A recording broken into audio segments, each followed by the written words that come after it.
La 7e porte. Le corps du docteur Omer Kadir gisait sur le sol en marbre du harem. Une soie ottomane d'un rouge profond lui couvrant le visage. 7 pièces d'or disposées méticuleusement autour de sa gorge tranchée, comme une couronne macabre brillant sous les rayons du soleil, filtrant à travers les mouches arabiées. L'inspectrice Éléonore Marsh contempla la scène avec une immobilité parfaite, ses yeux d'un bleu polaire parcourant méthodiquement chaque détail avant même que le directeur du musée n'ait fini de balbutier des excuses pour ce tragique incident. Le palais de Topkapi, joyau de l'Empire ottoman surplombant le Bosphore, n'avait pas vu couler de sang entre ses murs depuis plus d'un siècle. Aujourd'hui, pourtant, la mort était revenue visiter ces salles somptueuses. 1, 2, 3, 4, 5, 6, 7, murmura Marsh pour elle-même, avant de s'approcher du cadavre. « Pardon ?» demanda le directeur, un homme bedonnant au costume impeccable qui suait à grosses gouttes malgré la fraîcheur relative de cette matinée d'avril. « Rien !» répondit Marsh tout en s'accroupissant près du corps. « Simple rituel personnel. » Elle souleva délicatement la soie pourpre. Le visage du défunt conservateur apparut, figé dans une expression de stupeur. Ses yeux étaient là grands ouverts, comme s'il avait vu quelque chose d'inconcevable avant de mourir. « Personne n'a touché à rien ?» demanda-t-elle, sans détourner son regard du mort.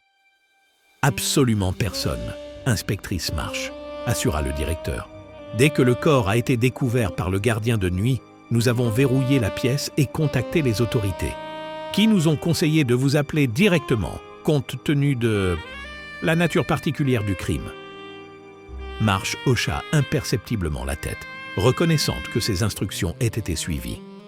Depuis l'affaire du Vatican, son nom circulait dans certains cercles diplomatiques, comme la spécialiste des cas sensibles, impliquant patrimoine historique et relations internationales. Ce qui l'amenait aujourd'hui dans l'ancienne résidence des sultans, au cœur d'Istanbul. Elle examina les 7 pièces d'or, des sultanies ottomans authentiques, datant du règne de Mehmed IV, le sultan chasseur, comme on l'appelait. 1648 à 1687, une période troublée de l'Empire ottoman, des guerres contre Venise et l'Autriche, des intrigues de palais, des janissaires rebelles. La perfection est un chiffre, et ce chiffre est 7, murmura-t-elle, traçant du doigt un cercle invisible autour des pièces, sans les toucher. Le soleil avançait lentement dans le ciel, projetant des faisceaux de lumière à travers les fenêtres ornées de vitraux colorés. Ils illuminaient les murs couverts de faïence, aux motifs géométriques d'une complexité hypnotique. Marsh, pendant un bref instant, se laissa absorber par ces dessins parfaits. Les artisans ottomans avaient compris quelque chose que peu d'Occidentaux saisissaient pleinement. La beauté mathématique des formes qui se répètent à l'infini, créant un ordre dans le chaos apparent. « Ce n'est pas un meurtre ordinaire », déclara-t-elle finalement. « C'est une exécution rituelle. Plus précisément, la reconstitution de l'exécution du grand vizir Kara Mustafa Pacha en 1683. » Le directeur, dont le badge indiquait le nom d'Ahmet Özkan, écarquilla les yeux. « Comment pouvez-vous savoir cela ?»« La soie rouge, les 7 pièces d'or, la gorge tranchée mais pas décapitée. C'est exactement ainsi que Kara Mustafa a été exécuté après son échec au siège de Vienne. Son corps a été exposé avec 7 pièces d'or, une pour chaque jour que le sultan avait attendu avant de recevoir la nouvelle de sa défaite. » Özkan semblait stupéfait. « Même en Turquie, peu d'historiens connaissent ces détails ?»« Je ne suis pas historienne, » répondit simplement Marsh. « Mais les schémas et les correspondances me parlent. » Elle se releva avec une grâce féline et commença à examiner la pièce. Il se trouvait dans la section la plus privée du harem, là où seul le sultan avait traditionnellement le droit de pénétrer. Les murs, ornés de céramique aux teintes de bleu et de turquoise, semblaient vibrer sous la lumière changeante. Des fontaines, désormais silencieuses, évoquaient l'époque où leurs murmures accompagnaient les conversations secrètes qui façonnaient le destin d'un empire. Le docteur Kadir était-il spécialiste de cette période historique ? demanda Marsh, scrutant chaque recoin de la salle. Non, répondit Özkan, visiblement mal à l'aise. Il était expert en manuscrits et calligraphie. Il préparait une exposition sur les firmanes impériaux. Les décrets du sultan, traduisit Marsh, plus pour elle-même que pour son interlocuteur. Ses yeux s'arrêtèrent sur une légère irrégularité dans le motif d'une des faïences murales. Elle s'approcha, passant ses doigts sur la surface brillante. « Cette pièce a été restaurée récemment », affirma-t-elle. Özcan hocha la tête, surpris. « Oui, comment le savez-vous » ?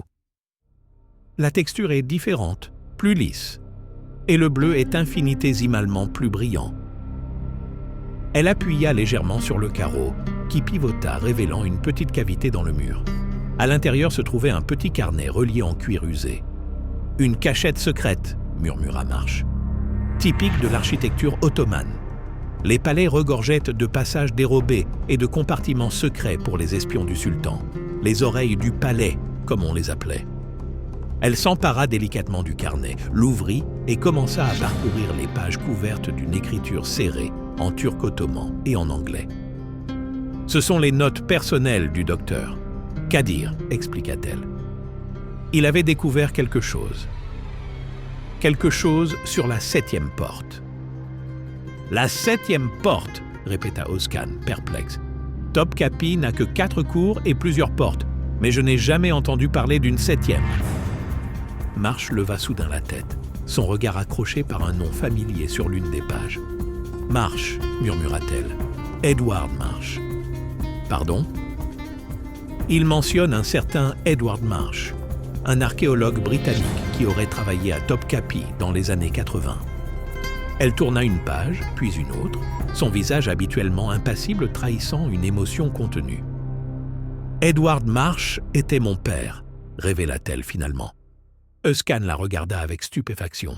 « Votre père a travaillé ici ? Je n'en avais aucune idée. »« Moi non plus », admit Marsh, son regard toujours fixé sur le carnet. « Du moins, pas précisément. Je savais qu'il avait voyagé en Turquie, mais... » Elle s'interrompit brusquement, refermant le carnet. « Nous devons parler au personnel, » déclara-t-elle, retrouvant instantanément son professionnalisme. « En particulier à ceux qui ont travaillé avec le docteur, Kadir ces derniers jours, et j'aurais besoin d'accéder à son bureau. » Quand Özcan acquiesça et se dirigea vers la porte, elle ajouta « Une dernière chose. Y a-t-il quelqu'un au musée qui aurait connu mon père ? Quelqu'un qui travaillait ici dans les années 80 ?» Le directeur réfléchit un moment. « Le professeur Yilmaz, » répondit-il finalement. « Osman Yilmaz. Il était jeune conservateur à l'époque et travaille toujours comme consultant pour nous. C'est un vieil homme maintenant, mais sa mémoire est intacte. » Les yeux de Marsh s'illuminèrent brièvement. « Je dois le rencontrer. » Le bureau du docteur. Kadir était un capharnaüm organisé de livres, manuscrits et artefacts divers. Les étagères croulaient sous le poids de volumes anciens, certains si vieux que leur reliure semblait tenir par miracle. Des reproductions de calligraphies ottomanes ornaient les murs, leurs courbes élégantes transformant des mots en œuvres d'art. Par la fenêtre, on apercevait le Bosphore, cette eau d'un bleu profond qui séparait l'Europe de l'Asie, tout comme Topkapi lui-même semblait suspendu entre deux mondes, deux époques. Marsh examinait méthodiquement les documents sur le bureau quand on frappa à la porte. Un homme âgé entra, s'appuyant sur une canne ouvragée. Son visage, sillonné de rides profondes, s'illumina d'un sourire à la vue de Marsh. « Bon Dieu !» s'exclama-t-il en anglais. « Vous êtes le portrait craché de votre mère. » Marsh se figea, déstabilisé pour la première fois depuis son arrivée. « Professeur Yilmaz ?» demanda-t-elle, sa voix trahissant une émotion inhabituelle. « Lui-même !» confirma le vieil homme. « Et vous ne pouvez être que la fille d'Edward et Sophia Marsh. Même regard, même port de tête. » Il s'avança dans la pièce, s'installa avec une grimace dans un fauteuil et l'observa avec une curiosité non dissimulée. « Le directeur m'a dit pour Omer, » dit-il, son expression s'assombrissant. « Terrible affaire, et apparemment liée à votre famille d'une manière ou d'une autre. » Marsh s'assit face à lui, arrangeant machinalement 7 objets sur le bureau en un cercle parfait avant de parler. « Le docteur Kadir avait découvert quelque chose concernant mon père et une certaine 7e porte. J'espérais que vous pourriez m'éclairer. » Yilmaz l'observa ranger les objets, et un éclair de compréhension traversa son regard. « Vous aussi, murmura-t-il. Le chiffre 7, comme votre père ?» Marsh tressaillit imperceptiblement. « Mon père avait la même habitude ?»« Oh oui, acquiesça Yilmaz. Edward organisait tout par groupe de 7. Ses outils, ses notes, ses périodes de travail, 7 heures, puis une pause de 7 minutes exactement. Au début, nous pensions que c'était une excentricité d'anglais. Plus tard, nous avons compris que c'était plus profond. » Marsh sentit son cœur s'accélérer. Jamais, dans les rares souvenirs qu'elle gardait de son père disparu quand elle avait 7 ans, elle n'avait fait le lien entre son propre toc et une quelconque habitude paternelle. « Que cherchait-il à Topkapi ?» demanda-t-elle, s'efforçant de maintenir une façade professionnelle. Yilmaz sourit, un sourire énigmatique qui creusa davantage les rides autour de ses yeux. « La même chose qu'Homère, apparemment, la 7e porte. » Il se pencha en avant, baissant la voix comme si les murs pouvaient les entendre. Selon une légende ottomane, Topkapi cache une 7e porte, invisible aux yeux profanes. Une porte que seuls peuvent trouver ceux qui comprennent la signification mystique du chiffre 7 dans la tradition soufie. Cette porte mènerait à une chambre secrète où le sultan Mehmed IV aurait caché son plus grand trésor. « Quel genre de trésor ?» demanda Marsh sceptique. « Pas le genre auquel vous pensez, répondit Yilmaz. Pas des bijoux ou de l'or? Non, selon la légende, il s'agirait d'un manuscrit, un texte si dangereux, si révolutionnaire, que sa simple existence menacerait 3 religions. » Marsh arqua un sourcil, intrigué malgré elle. Quel texte pourrait avoir un tel pouvoir? Le récit original de la rencontre entre Sabbatai Tsevi et le sultan Mehmed IV. En voyant l'expression interrogative de Marsh, Yilmaz poursuivit.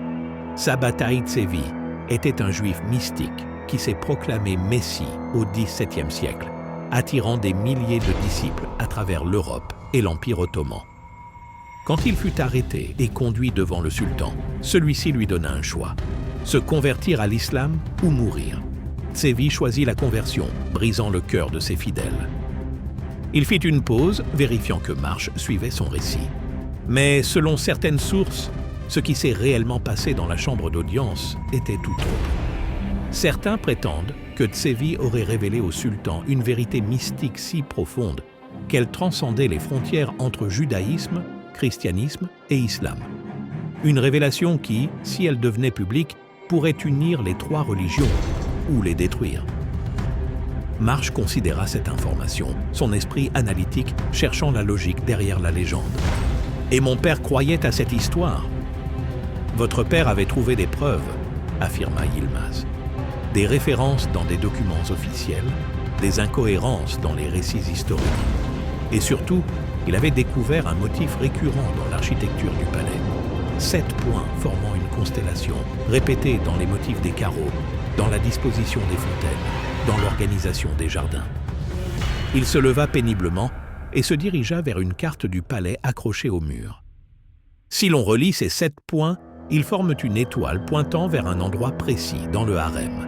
Un endroit qui, selon les plans officiels, n'existe pas. Marsh se leva à son tour, examinant la carte avec attention. « Et le docteur? Kadir avait repris ses recherches? »« Homer était fasciné par votre père, » expliqua Yilmaz. « Il l'avait rencontré brièvement quand il était étudiant. Récemment, en cataloguant d'anciens documents administratifs, il est tombé sur les notes d'Edward. Il m'a contacté et ensemble, nous avons commencé à reconstituer le puzzle. Jusqu'à ce qu'il soit assassiné, compléta Marsh, selon un rituel symbolique lié à une trahison historique. » Elle se tourna vers Yilmaz, ses yeux bleus, scrutant le vieil homme. Qui d'autre était au courant de ses recherches? Yilmaz soupira, soudain l'air plus vieux, plus fragile. C'est là que l'histoire se complique. Homer avait contacté un certain collectionneur privé, un homme puissant avec des connexions politiques, Kemal Barkin. Marsh nota le nom mentalement. « Et vous pensez que ce Barkin pourrait être impliqué dans le meurtre ?»« Je ne sais pas, » admit Yilmaz. « Mais ce que je sais, c'est que peu après cette prise de contact, Homer a commencé à recevoir des menaces. et il m'a confié quelque chose. Troublant.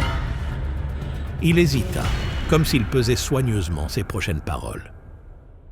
Il pensait avoir été suivi par des hommes qui s'intéressaient également à votre père, pas seulement à ses recherches à Topkapi, mais à sa disparition.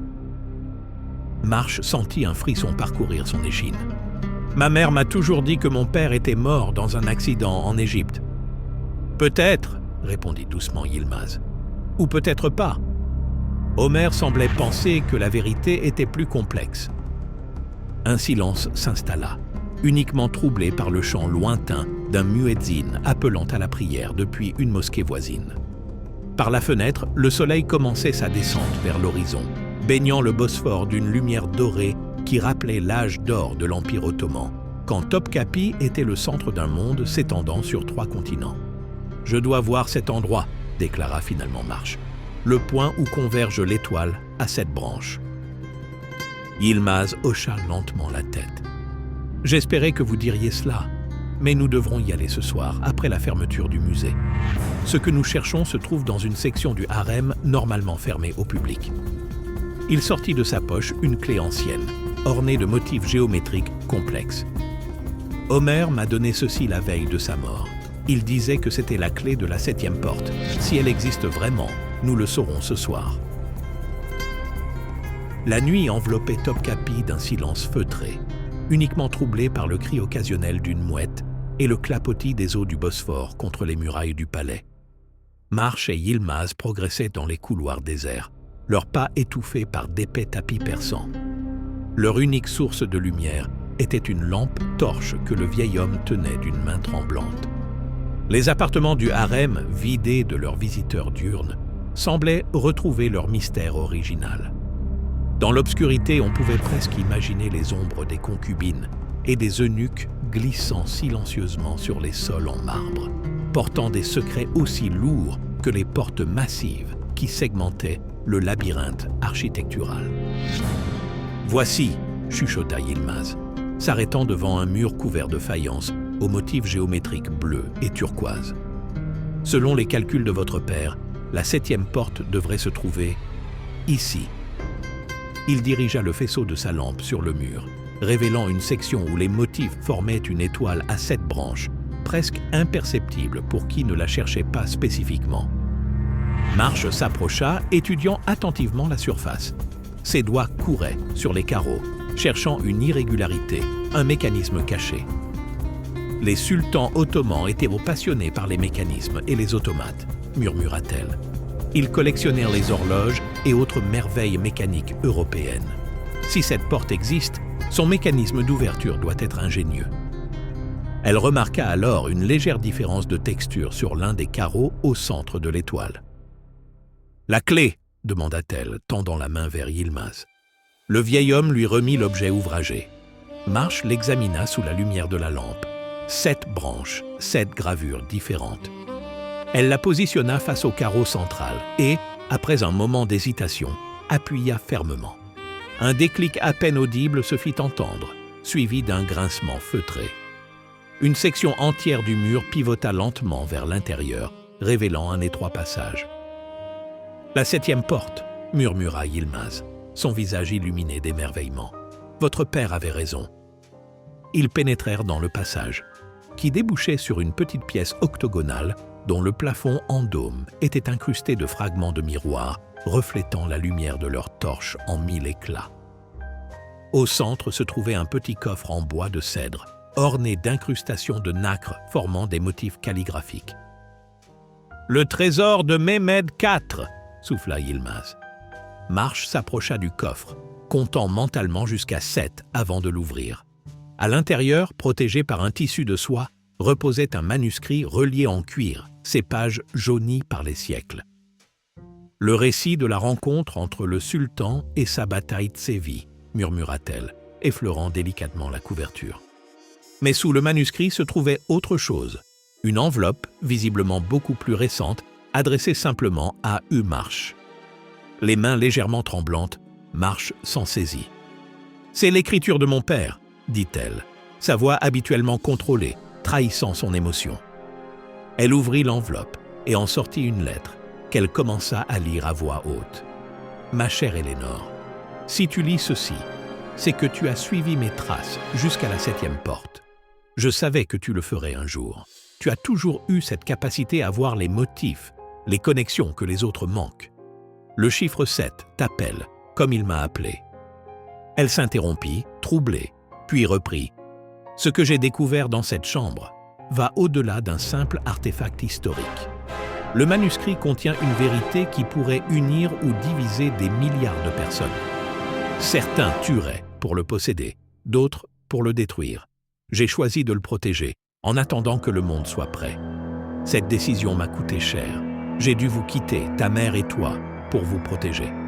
Sache que ce n'était pas un accident en Égypte, mais un choix déchirant. » Marsh sentait son cœur battre à tout rompre, mais sa voix resta stable. Le manuscrit révèle que les fondateurs des 3 grandes religions monothéistes ont tous eu accès à la même source divine, mais ont interprété le message différemment, selon leur culture et leur époque. Il n'y a pas une vérité supérieure aux autres, mais une multiplicité de chemins vers le même point. Cette révélation, si simple soit-elle, menacerait le pouvoir de ceux qui s'appuient sur l'exclusivité de leur foi. C'est pourquoi elle a été cachée pendant des siècles. Elle tourna la page, absorbant chaque mot comme une révélation. « Éléonore, je te confie ce secret, comme Mehmed l'a confié à cette chambre cachée. Fais-en ce que ta conscience te dictera, mais souviens-toi, la perfection est un chiffre, et ce chiffre est 7. 7 jours de création, 7 cieux, 7 portes de l'âme. Dans ce chiffre réside la clé de l'harmonie entre les opposés, le pont entre le visible et l'invisible. C'est ton héritage, ma fille. Utilise-le sagement. Avec tout mon amour, ton père, Edward Marsh. » Un silence contemplatif s'installa dans la petite chambre, uniquement troublé par la respiration laborieuse de Yilmaz. « Votre père était un homme remarquable, » dit finalement le vieil homme. « Il a compris que certaines vérités sont trop dangereuses pour être révélées avant leur temps. » Marsh plia soigneusement la lettre et la rangea dans sa poche, son visage redevenu un masque impénétrable. « Le docteur Kadir a été assassiné pour ce manuscrit, » déclara-t-elle, « par quelqu'un qui connaissait son importance et sa localisation. » Elle se tourna vers Yilmaz, ses yeux bleus reflétant la lumière fragmentée du dôme en 1000 éclats glacés. « Quelqu'un qui connaissait aussi le lien avec mon père. Quelqu'un qui… » Elle s'interrompit brusquement, fixant un point derrière Yilmaz. Le vieil homme se retourna lentement pour découvrir une silhouette masculine encadrant l'entrée de la chambre secrète, un pistolet à la main. « Kemal Barkin, je présume, » dit calmement Marsh. L'homme, élégamment vêtu d'un costume sombre, incline légèrement la tête. « Inspectrice Marsh et professeur Yilmaz, quelle charmante réunion au clair de lune. » Son anglais était parfait, à peine teinté d'un accent. « Le manuscrit, s'il vous plaît » demanda-t-il, tendant sa main libre. « Pour que vous puissiez le détruire » répliqua Marsh. « Comme vous avez détruit le docteur Kadir ?» Barkin sourit, un sourire qui n'atteignait pas ses yeux froids. « Omer était mon ami, dit-il. Je l'ai averti des dangers qu'il courait. Il n'a pas écouté. Alors vous l'avez fait taire, définitivement. »« Ce n'était pas moi, » protesta Barkin, son sourire s'effaçant. « J'essayais de le protéger. Comme j'ai essayé de protéger votre père ?» Marsh tressaillit imperceptiblement. « Vous connaissiez mon père ?»« J'étais jeune à l'époque, un assistant. Votre père m'a pris sous son aile. Il m'a montré comment le passé pouvait éclairer le présent, comment les symboles cachés pouvaient révéler des vérités profondes. » Il fit un pas en avant, son arme toujours braquée sur eux. Edward Marsh a compris le pouvoir dangereux de sa découverte. Il a choisi de disparaître pour la protéger. Omer, malheureusement, était plus idéaliste. Il croyait que le monde était prêt pour cette révélation. « Et vous pensez qu'il ne l'est pas ?» demanda Marsh, observant attentivement chaque mouvement de Barkin. « Regardez autour de vous, inspectrice. Des guerres de religion, des extrémismes de tous bords, des gens qui tuent au nom de Dieu, chacun convaincu de détenir la seule vérité. Ce manuscrit ne serait pas une solution, mais une étincelle dans une poudrière. » Il tendit à nouveau la main. « Je ne veux pas le détruire. Je veux le préserver, le cacher, jusqu'à ce que l'humanité soit prête, comme votre père l'aurait voulu. » Marsh n'avait pas bougé, le manuscrit toujours entre ses mains. « Si vous étiez l'ami de mon père, qui a tué le docteur Kadir ?» demanda-t-elle. Barkhane soupira profondément. Il existe d'autres parties intéressées, des gens puissants, des fanatiques qui croient que leur foi doit rester pure, exclusive. Un groupe qui se fait appeler les gardiens de la foi véritable. Ils traquaient déjà votre père à l'époque. Maintenant, ils vous traquent, vous. Un bruit métallique résonna soudain dans le passage derrière Barkine. Avant qu'il puisse se retourner, un éclair de métal traversa l'air et le son mat d'une détonation étouffée fit écho dans la petite pièce. Barkine s'effondra, une fléchette dépassant de son cou. Derrière lui, dans l'encadrement de la porte, se tenaient 3 silhouettes vêtues de noir, leurs visages dissimulés par des masques ornés de calligraphie dorée. « Les gardiens » souffla Yilmaz, terrifié. Marsh poussa le vieil homme derrière elle, d'un geste protecteur, tout en glissant dans une posture que peu auraient reconnue, comme étant du Wing Chun, cet art martial qu'elle avait perfectionné dans l'ombre des monastères du Tibet. « Le manuscrit » ordonna l'un des hommes masqués en arabe. « Donnez-le nous et vous vivrez. » Marsh ne répondit pas, ses yeux analysant calmement les 3 adversaires. 7 points de pression vitaux, 7 mouvements pour les neutraliser. Son instructeur, Maître Ling, lui avait enseigné l'économie parfaite du geste, la géométrie sacrée du combat qui transformait la faiblesse en force. « La vérité n'appartient à personne, » dit-elle finalement. « Pas même à vous. » Le premier homme chargea. Marsh pivota avec une fluidité étonnante, son coude frappant précisément un point sous la clavicule de l'assaillant. Un coup qui paralysa momentanément son bras droit. Sans pause, elle enchaîna un balayage qui fit chuter l'homme, puis roula pour éviter le coup de pied du deuxième attaquant.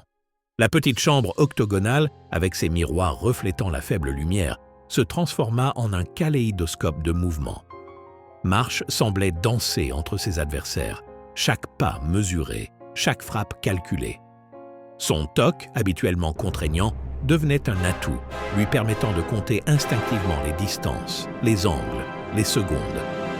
Le troisième homme, plus prudent, sortit une lame courbe. La lumière joua un instant sur le métal, révélant des inscriptions arabes sur la lame. Un khanjar rituel, nota mentalement Marsh, utilisé dans les exécutions cérémonielles. Elle évita la première attaque de justesse, sentant l'air déplacé par la lame près de sa joue. D'un mouvement vif, elle saisit le poignet de l'homme, appliquant une pression précisément sur un point nerveux. La douleur fit lâcher l'arme, que Marsh récupéra d'un geste fluide. Le premier assaillant, remis de sa paralysie temporaire, revint à la charge. Marsh exécuta une série de mouvements rapides, frappe à la gorge, coup au plexus solaire, pression sur l'artère carotide, qui le laissa inconscient. Mais le deuxième attaquant avait profité de cette distraction pour saisir Yilmaz, plaçant une lame sous sa gorge. Marsh se figea, le khanjar toujours à la main. « Le manuscrit » répéta l'homme. « Où le vieil homme meurt ?» Yilmaz, malgré la terreur visible dans ses yeux, secoua imperceptiblement la tête, lui signifiant de ne pas céder. Le temps semblait suspendu. Marsh évalua ses options. 7 possibilités, 7 chemins. C'est alors que le troisième attaquant, celui dont elle avait pris l'arme, leva brusquement les mains vers son masque. Dans un geste qui surprit tout le monde, y compris son complice, il l'arracha. « Arrêtez !» cria-t-il en anglais. « Au nom de l'ordre des 7 sceaux !» Le visage cachait celui d'un homme d'une 60aine d'années, aux yeux d'un bleu pénétrant, un bleu identique à celui de Marsh. L'homme qui tenait Yilmaz hésita, manifestement confus par ce retournement de situation. « Serge, baisse ton arme !» ordonna le démasqué. « Elle est l'une des 7. » À contre-cœur, l'homme libéra Yilmaz, qui s'effondra au sol, tremblant. Marsh regardait l'homme démasqué avec un mélange de confusion et d'une émotion plus profonde qu'elle refusait de nommer. « Qui êtes-vous » demanda-t-elle, bien que son cœur connaisse déjà la réponse. « Je pense que tu le sais, Eleanor » répondit l'homme avec un léger sourire. « Mais nous n'avons pas le temps pour les retrouvailles. Les vrais gardiens ne vont pas tarder, ceux-là même qui ont tué Homer. Nous devons partir. » D'un geste vif, il dégaina une arme de sa ceinture et tira sur Barkine, qui gisait toujours au sol, inconscient. La détonation résonna dans la petite pièce, faisant sursauter Yilmaz. « Pourquoi » s'exclama Marsh, scandalisé. « Parce qu'il nous a tous trahis » répondit froidement l'homme. « C'est lui qui a vendu l'information aux gardiens. C'est lui qui a organisé l'assassinat d'Omer selon ce rituel ancien. Un message pour nous. » Des bruits de pas précipités résonnèrent dans le couloir. « Nous devons partir » répéta l'homme. « Maintenant » Marsh hésita, regardant tour à tour le manuscrit, Yilmaz, et cet étranger qui portait le visage de son père. « Fais-moi confiance, Eleanor, » dit-il doucement. « Comme tu te fais confiance quand tu comptes jusqu'à 7. » Ce détail intime, que seul son père pouvait connaître, la décida. Elle ramassa le manuscrit et la lettre, les glissa dans sa veste, puis aida Yilmaz à se relever. « Où allons-nous » demanda-t-elle. « Emprunte ce chemin. Il te mènera dans les couloirs secrets jadis empruntés par les sultans en temps de crise. La 7e porte à ta droite, tu trouveras un escalier qui te mènera directement près de la place Taksim, répondit l'homme. Puis il enchaîna à une prochaine fois Eleanor. Eleanor et Yilmaz quittèrent la chambre secrète par un passage dérobé que même ce dernier ignorait, s'enfonçant dans les entrailles oubliées du palais de Topkapi, laissant derrière eux un cadavre et 1000 questions sans réponse, tandis que Marsh méditait sur cette ironie cosmique qui faisait que le chiffre obsessionnel qui avait régi toute sa vie l'avait finalement conduite vers son origine même. Non pas une névrose inexplicable, mais un héritage, un don transmis par le sang, une clé qui ouvrait des portes invisibles sur des vérités que le monde n'était peut-être pas prêt à entendre, mais que certains étaient nés pour protéger, dans cette quête éternelle d'équilibre entre révélation et mystère, entre savoir et croire, entre les 7 chemins de la raison et l'unique sentier de la foi.